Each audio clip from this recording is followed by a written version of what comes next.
محصولات ایرانی درجه یک فوق‌العاده محصولات داره، ولی این تعهدات ارزی را گذاشتن تو جلوی صادرکنندگان فعلا همه دست و بالشون بسته شده، اصلا نمیتونن مثلا کاری انجام بدن. ما جنس رو میخریم بیرون دلار آزاد 51,000 تومان، چطور بیایم بدیم به دولت 37,500 تومان؟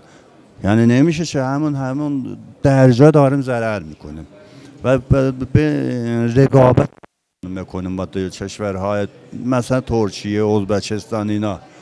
کلا یعنی وضعیت این تعهدات ارزی اینا یه طوری که دستبال کل صادر کنندگان، تولید کنندگان، وارد کنندگان رو بسته. ولی محصولات خوشگوار ما هم هست، درجه یک، کیفیت هم بهتره. به نظر من دولت یا یه پیشنهاد دارم، یه اجازه بده، یه پیشنهاد این که امیدوارم اجازه لااقل اجازه بده. من چه محصولات شاید دارم صادر میکنم، اجازه بده صنایع تبدیلی هست ماشینالاتش رو وارد کنم از اروپا، نه از چین، نه از ترکیه. اونا کیفیتشون زیاد جالب نیست.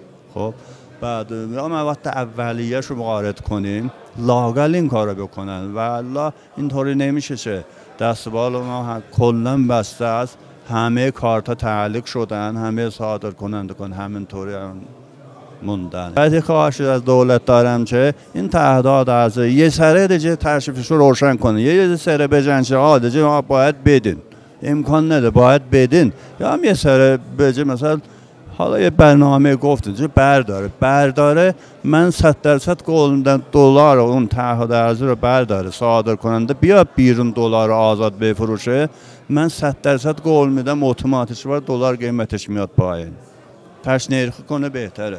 یعنی تو بازار یعنی زیاد میشه، فروشنده چه زیاد میشه، خریدارم چه میاد، چه دو بازار پر میشه، پر دلار میشه دیگه. الان هیچ چیز نمیتونه بیاره. بعد به خاطر اون آزاد کنه به نظر من خیلی بهتره. حالا تشریف روشن کنه دیگه، این تشریف روشن کنه. یه سری بجه آقا ما بمیرم صادر کننده ورشتستم بشه، بدبختم بشه، ما میخوام بچیریم، یا هم بده نچیره، دست بال ما رو بگیره، ما هم بتونیم راحت صادرات کنیم، رقابت کنیم. چون الان کشور ترکیه کلا بازارهای ما رو از دست ما گرفته، همه جا، حاشیه خلیج فارس، روسیه، همه جا گرفته، چون به خاطر تعهدات ارزی.